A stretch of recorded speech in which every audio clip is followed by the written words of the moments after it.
Question number 43. Mr. Naya is working in Edward Jute Mills, Kolkata. He gets basic pay at the rate 70,000 per month. Dearness allowance 5,000 per month, fully taxable. Entertainment allowance 1,500 per month, private employee है, fully taxable. Education allowance 350 per month for a child. मतलब केवल एक बच्चे के लिए allowance मिला है 350 per month, और पर बच्चे पे 100 रुपीज़ एग्जेम्प्ट होता है पर मंथ। तो 100 350 इंटू 12 करेंगे, फिर लेस 100 इंटू 12, जो भी वैल्यू आएगी वो टैक्सेबल एजुकेशनल अलावेंस आ जाएगी। He has been provided with a rent-free house by the mills, the fair rent of which is 2 lakh per annum. He has been also provided by the mill with the facility of free use of furniture costing 40,000 and a refrigerator costing rupees 8,000. तो यहाँ कुछ नहीं mention है, इसलिए house owned by employer मानेंगे हम, और city Kolkata दी गई है तो हम पॉपुलेशन इनकी 25 लाख से ज़्यादा ही मानेंगे। जब कुछ नहीं गिवन रहता है तो हम 25 लाख से ज़्यादा ही पॉपुलेशन मानते हैं। तो सबसे पहले 15% ऑफ सैलरी कर देंगे, उसमें ऐड 10% ऑफ फर्नीचर। तो यहाँ फर्नीचर और रेफ्रिजरेटर दोनों दिया गया है, तो पहले 40,000 प्लस 8,000 करेंगे, उसका 10% निकालेंगे, फिर जो अमाउंट आएगा वो टैक्सेबल रेंट फ्री हाउस आ जाएगा, क्योंकि अमाउंट पेड बाय एम्प्लॉय है नहीं तो वो भी लेस करते। The mill has provided him 2 small cars. The expenses related to cars are borne by the mill. The cars are used partly for private purpose also. The salary of the driver is paid by mill. Other information relating to cars are cost of each car 3 lakh rupees, salary to each driver 5,000 per month, expenses first car 70,000, second car 50,000 rupees. जब भी हमको 2 car given होता है तो उसमें से एक car को हम बोथ यूज़ का मानते हैं और एक कार को हम पर्सनल यूज़ के मान के कैलकुलेशन करते हैं। जिसका एक्सपेंसेस ज़्यादा होता है उसको हम बोथ यूज़ का मानते हैं। जैसे यहाँ 70,000 है फर्स्ट कार का, तो हम फर्स्ट कार का बोथ यूज़ के हिसाब से कैलकुलेशन करेंगे, और दोनों ही कार स्मॉल कार है तो बोथ यूज़ के लिए जब कोई भी कार यूज़ करते हैं तो उसमें स्मॉल कार और एक्सपेंसेस कौन यहाँ बेयर कर रहा है, पहले ये देख लेते हैं। एक्सपेंसेस यहाँ पे ओनर ही बेयर कर रहा है, तो owned and expenses by employer वाली कंडीशन है, और स्मॉल कार है बोथ यूज़, तो उसका होगा 1800 पर मंथ। 1800 इंटू 12 कर देंगे, और ड्राइवर भी दोनों को प्रोवाइड हुआ है, तो इस केस में ड्राइवर का फिक्स होता है 900 पर मंथ। तो पहले 1800 इंटू 12 करेंगे, उसमें प्लस 900 इंटू 12, ये इस कार की वैल्यू आ जाएगी जिसको हम बोथ यूज़ का माने थे। अब इसके एक्सपेंसेस या फिर ड्राइवर को कितना पेमेंट हुआ उससे हमको कोई मतलब नहीं। उसके बाद सेकंड कार का आ जाते हैं, तो सेकंड कार में एक्सपेंसेस कम है इसलिए उसको मान रहे हैं पर्सनल यूज़ का। तो पर्सनल यूज़ का मैंने आप लोग को फॉर्मूला लिखवाया था, पहले वो देख लेते हैं। तो प्राइवेट पर्पस पे यूज़ जब भी होता है तो उसका फॉर्मूला होता है actual expenses on running and maintenance at remuneration if paid to driver at depreciation 10% of the actual cost of car. फिर जो अमाउंट आता है उससे लेस करते हैं if any amount paid by employee, और टैक्सेबल वैल्यू आ जाता है।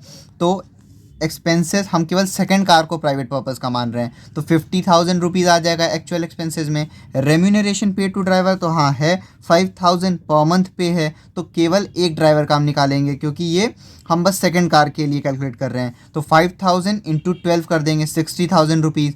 फिर डेप्रिसिएशन 10%, तो कॉस्ट ऑफ ईच कार, दोनों ही कार का 3 लाख है, तो ये जो सेकंड वाली कार का हम कैलकुलेट कर रहे हैं 3 लाख रुपए, तो 3 लाख इंटू 10% 30,000 रुपीज़। फिर इन सबको ऐड कर देंगे, जो अमाउंट आ जाएगा वही taxable value of rent, taxable value of car हो जाएगी। फिर जो हमने बोथ यूज़ वाला वैल्यू निकाला है और ये जो प्राइवेट यूज़ वाला निकाला होगा, इन दोनों को ऐड कर देंगे, फिर जो भी आएगा वो अपने फॉर्मेट में पुट कर देंगे। और इसमें एम्प्लॉय ने कोई भी अमाउंट पे नहीं किया, इसलिए यही वाला अमाउंट टैक्सेबल वैल्यू रहता है। उसके बाद बोला है 15,000 rupees on the treatment of mister Nair and his family members in a private hospital not owned by the employer were reimbursed by the mill. तो प्राइवेट हॉस्पिटल में कोई भी एक्सपेंसेस होता है ट्रीटमेंट पे तो वो फुल्ली टैक्सेबल होगा। The company has provided the amenities of free lunch and free refreshment in office, the cost of which is 60 rupees and 20 rupees per day respectively for 250 days. Refreshment पे जो office के वक्त होता है वो तो exempt रहता है, लंच पे जो खर्चा हुआ उसमें 50 रुपये पर मील एग्जेम्प्ट होता है। तो 60 रुपीज़ पर डे का है तो 60 माइनस 50 कर देंगे, केवल 10 रुपये टैक्सेबल होगा। 10 इंटू जितने दिन उन्होंने लंच खाया है तो 250 days, 10 into 250 2500 rupees. He as well as the company contributes 14% of full basic pay and half of the dearness allowance towards recognized provident fund। तो ये बहुत ही इंपॉर्टेंट चीज़ है, इसको ध्यान रखना पड़ेगा। वहाँ पे जब हमने डीए पढ़ा तो पीछे तो उसमें ये नहीं लिखा गया था कि डीए रिटायरमेंट पे है या सैलरी का पार्ट है, लेकिन कभी भी अगर क्वेश्चन में आपको बोलता है कि रिकॉग्नाइज प्रोविडेंट फंड में बेसिक पे या फुल डियरनेस पे या कुछ भी उसका पोर्शन जो रिकॉग्नाइज प्रोविडेंट फंड में गया है तो फिर वो रिटायरमेंट का पार्ट मानते हैं। जैसे यहाँ बोला है कि 14% of full basic pay and half of the dearness allowance towards recognise provident fund. इसका मतलब है कि डीए की जो वैल्यू आएगी उसका हाफ वैल्यू डीए रिटायरमेंट होगा। तो ये रिकॉग्नाइज प्रोविडेंट फंड या रेंट फ्री हाउस कैलकुलेट करते समय जब हम डीए रिटायरमेंट लेंगे तो डीए जो गिवन होगा उसका केवल हाफ लेंगे उसमें। Compute Mr. Nayar's taxable salary for the assessment year 22-23। Solution देखते हैं 43 का। सबसे पहले computation of taxable salary for the assessment year 2022-2023। सबसे पहले सैलरी जो भी दिया हुआ है, बेसिक सैलरी 70,000 पर मंथ बोला है, 70,000 इंटू 12 8,40,000 रुपीज़। बेसिक सैलरी के बाद दे रखा है डियरनेस अलावेंस, डियरनेस अलावेंस बोला है 5,000 पर मंथ, 5,000 इंटू 12 और हमको याद रखना है कि 50% यानी कि 60,000 का आधा 30,000 जो है वो डीए रिटायरमेंट पे होगा क्योंकि वहाँ रिकॉग्नाइज प्रोविडेंट फंड में मेंशन है। उसके बाद बोला गया इंटरटेनमेंट अलावेंस, तो ये प्राइवेट एम्प्लॉई हैं तो फुल्ली टैक्सेबल होगा। Entertainment allowance 1,500 per month, 1,500 into 12, 1,500 into 12 18,000 rupees. उसके बाद एजुकेशन अलावेंस दे रखा है, एजुकेशन अलावेंस तो केवल एक बच्चे का दिया गया है 350 पर मंथ है तो पूरे साल का 350 इंटू 12, 350 इंटू 12 यह आ गया 4,200 रुपीज़। और हमको पता है पर चाइल्ड 100 रुपीज़ एग्जेम्प्ट होता है एजुकेशन अलावेंस में, तो यहाँ एक ही बच्चा है तो 100 इंटू 12 1,200 रुपये एग्जेम्प्ट हो जाएगा। ये आ जाएगा 3,000 rupees taxable educational allowance. Educational allowance के बाद क्वेश्चन में दे रखा है रेंट फ्री हाउस, तो रेंट फ्री हाउस हमको कैलकुलेट करना होगा। तो रेंट फ्री हाउस का कैलकुलेशन देख लेते हैं। सबसे पहले salary for rent free house, formula basic salary plus DA retirement plus dearness pay plus commission plus bonus plus all taxable allowances. सबसे पहले बेसिक सैलरी ले लेंगे 8,40,000 रुपीज़। डीए रिटायरमेंट पे तो डीए दे रखा है 60,000 और उसका हाफ जो होगा वही केवल रिटायरमेंट पे है, हमको ये रिकॉग्नाइज प्रोविडेंट फंड से पता चल गया था, तो 30,000 रुपीज़। मतलब बस ये ध्यान रखना कभी भी लिखा रहेगा कि जैसे यहाँ इस क्वेश्चन में लिखा है कि half of the DA is given to recognised provident fund, यानी कि हाफ डीए रिटायरमेंट का पार्ट है। 30,000 रुपीज़ डियरनेस पे या फिर कमीशन, या डियरनेस पे कमीशन बोनस कुछ भी नहीं है। ऑल टैक्सेबल अलावेंस में केवल एजुकेशनल अलावेंस है, इसके अलावा और कुछ नहीं दे रखा है। सॉरी, इंटरटेनमेंट अलावेंस भी दे रखा है। इंटरटेनमेंट अलावेंस है 18,000 रुपीज़। तो क्वेश्चन में बेसिक सैलरी दे रखा था, डीए रिटायरमेंट दे रखा था, टैक्सेबल अलावेंस में इंटरटेनमेंट अलावेंस 18,000 रुपीज़ और एजुकेशनल अलावेंस 3,000 रुपये। इसके अलावा और कुछ नहीं था। तो इन सबको ऐड कर लेते हैं। ये ऐड करने पे आ गया 8,91,000 रुपीज़। उसके बाद इसमें कुछ नहीं बोला था, ये हाउस ओन्ड बाय एम्प्लॉयर वाली कंडीशन है। फिर हाउस ओन्ड बाय एम्प्लॉयर, तो इस कंडीशन में हम पॉपुलेशन के बेसिस पे लेते हैं। तो कोलकाता दिया है तो 25 लाख से ऊपर की पॉपुलेशन होगी, और ऐसे भी पॉपुलेशन नहीं गिवन होता है तो हम 25 लाख से ऊपर ही मानते हैं यहाँ पे। तो 15% ऑफ सैलरी लेते हैं, 15% ऑफ सैलरी। तो 15% ऑफ 8,91,000 रुपीज़, यह आ जाएगा 1,33,650 रुपीज़। उसके बाद इसमें ऐड करते हैं फर्नीचर जो दिया होता है उसका 10%। तो यहाँ पे फर्नीचर और रेफ्रिजरेटर दो चीज़ है, तो इसलिए ऐड 10% ऑफ 40,000 जो फर्नीचर का दे रखा है और 8,000 जो रेफ्रिजरेटर का दिया हुआ है। ये पूरा हम फर्नीचर मानेंगे, तो 48,000 का 10% आ जाएगा 4,800 rupees. 10% of 48,000 rupees. Furniture plus refrigerator कर दिया, पूरे फर्नीचर की वैल्यू आ गई। 10% निकाल देंगे 4,800, इन दोनों को ऐड कर देंगे प्लस 4,800, ये आ गया 1,38,450। उसके बाद कोई अमाउंट पेड बाय एम्प्लॉय है नहीं, तो यही टैक्सेबल रेंट फ्री हाउस आ गया।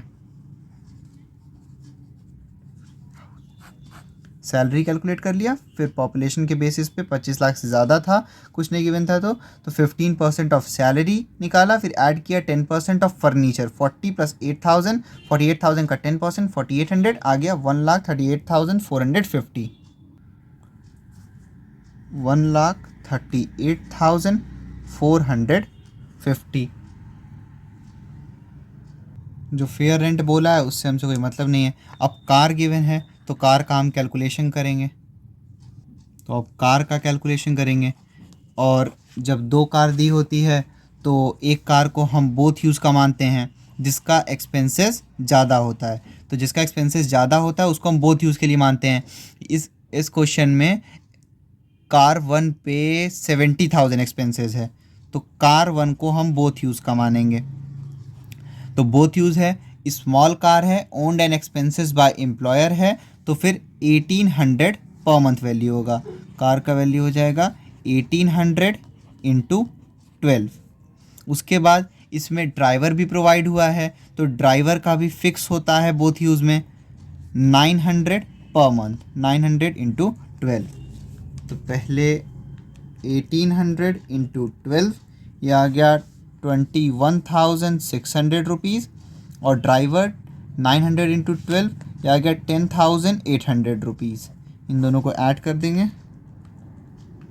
यह आ गया 32,400 रुपीज़। बोथ यूज़ के लिए हमने मान लिया, तो कार का वैल्यू स्मॉल कार का फिक्स रहता है 1,800 पर मंथ, जब एक्सपेंसेस और उन दोनों ही एम्प्लॉयर करता है। तो 1,800 इंटू 12 किया, और ड्राइवर फिक्स है 900 इंटू 12, तो इन दोनों को ऐड कर लिया, ये कार 1 का वैल्यू आ गया। उसके बाद सेकंड कार जो है उसको हम पर्सनल यूज़ के लिए मानेंगे। पर्सनल यूज़ ये सिर्फ तब होता है जब दो कार गिवन होता है, तो पर्सनल यूज़ को मानेंगे कार 2 को। तो उसका मैंने अभी आप लोगों को फॉर्मूला दिखाया था क्वेश्चन रीड करते समय। तो सबसे पहले हम लेते हैं actual expenses incurred by car. Actual expenses incurred by car, तो यहाँ कार 2 पे एक्चुअल एक्सपेंसेस हुआ है 50,000 रुपीज़ का। उसमें सबसे पहले ऐड करते हैं डेप्रिसिएशन।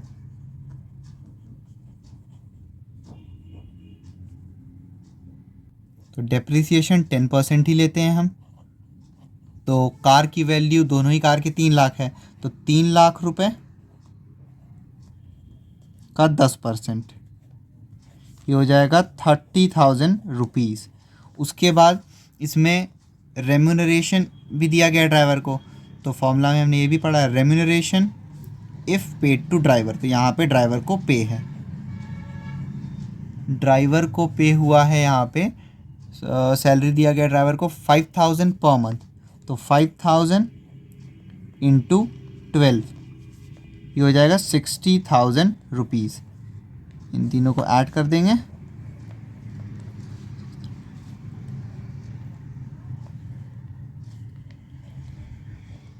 ₹1,40,000। ये टैक्सेबल वैल्यू ऑफ कार 1 और ये टैक्सेबल वैल्यू ऑफ कार 2। फिर उसके बाद total taxable value of car, total taxable value car 1 plus car 2 का ऐड कर देंगे। कार 1 का है 32,400 और कार 2 का टैक्सेबल वैल्यू आया है 1,40,000। इन दोनों को ऐड कर देंगे, ये आ गया 1,72,400 रुपीज़। सबसे पहले बोथ यूज़, तो जिसका एक्सपेंसेस ज़्यादा था उसको बोथ यूज़ के लिए माना हमने, तो स्मॉल कार का फिक्स ऐसे करके निकाल लिया हमने, और ड्राइवर का इतना। फिर पर्सनल यूज़ का actual expenses plus depreciation plus remuneration, taxable value आ गया, दोनों के टैक्सेबल वैल्यू को ऐड कर दिया, आ गया ये 1,72,400 रुपीज़। ये आ गया 1,72,400 रुपीज़। कार के बाद क्वेश्चन में दे रखा है treatment on mister Nair and his family member in private hospital, तो प्राइवेट हॉस्पिटल का fully taxable, treatment of mister Nair and family, तो ये इन प्राइवेट हॉस्पिटल है, तो फुली टैक्सेबल 15,000 रुपये। उसके बाद दे रखा है लंच, तो लंच का वैल्यू हम कैलकुलेट करेंगे। लंच में बोला गया 60 रुपीज़, तो 60 रुपीज़ पर मील, तो 50 रुपये एग्जेम्प्ट होता है, और कितने दिन तक उन्होंने खाया, तो 250 दिन तक, तो 60 माइनस 50 10 हो जाएगा, 10 इंटू 250 2,500 रुपीज़। ये रूल है कि 50 रुपये पर मील एग्जेम्प्ट रहता है, 60 रुपये चार्ज किया गया, ये माइनस किया, आ गया 10, 10 इंटू 250 2,500 रुपीज़। उसके बाद रिफ़्रेशमेंट, तो रिफ़्रेशमेंट ऑफिस के समय जो प्रोवाइड होता है वो एग्जेम्प्ट होता है। रिफ़्रेशमेंट के बाद बोला गया है employer contribution to recognised provident fund, तो एम्प्लॉय का तो वैसे भी नहीं लेते हैं, एम्प्लॉयर का लेते हैं, 12% तक एग्जेम्प्ट होता है, तो इसका भी पहले कैलकुलेशन करेंगे। पहले कैलकुलेशन कर लेते हैं, RPF, salary for recognised provident fund, ये हो जाएगा basic salary plus dearness allowance on retirement plus DP plus commission on sales. Basic salary है 8,40,000 रुपीज़ और डियरनेस अलावेंस ऑन रिटायरमेंट है 30,000 रुपीज़, क्योंकि केवल हाफ ऑफ DA बोला है तो वो DA रिटायरमेंट मानेंगे, डियरनेस पे और कमीशन ऑन सेल्स नहीं है, तो ये सैलरी फॉर RPF आ गया 8,70,000 रुपीज़। उसके बाद हम यहाँ पे क्वेश्चन में एम्प्लॉयर कंट्रीब्यूशन बोला गया है, एम्प्लॉयर कंट्रीब्यूशन बोला गया है 14%, और हमको रूल पता है कि 12% ऑफ सैलरी जो है वो एग्जेम्प्ट रहता है। तो टैक्सेबल परसेंट की बात करें अगर हम, तो केवल 2% टैक्सेबल है यहाँ पे, क्योंकि 12 तो एग्जेम्प्ट ही रहता है और 14% कंट्रीब्यूट किया गया था, तो 2% हो गया। फिर टैक्सेबल रिकॉग्नाइज्ड प्रोविडेंट फंड, ये आ जाएगा 2% ऑफ द सैलरी, 8,70,000, 8,70,000 का 2%, 17,400 rupees taxable value of recognised provident fund. ये आ गया 17,400 rupees. Employee contribution to recognise provident fund के बाद अब और कुछ नहीं दे रखा है, इन सबको ऐड कर लेंगे। ये आ जाएगा 12,66,750। ये हो गई ग्रॉस सैलरी। इसमें से लेस करेंगे डिडक्शंस अंडर सेक्शन 16। तो यहाँ बस स्टैंडर्ड डिडक्शन करना है और कुछ दे नहीं रखा है। स्टैंडर्ड डिडक्शन जो कि फिक्स होता है 50,000 रुपीज़। ये लेस करने पे आ जाएगा 12,16,750 टैक्सेबल इनकम फ्रॉम सैलरी।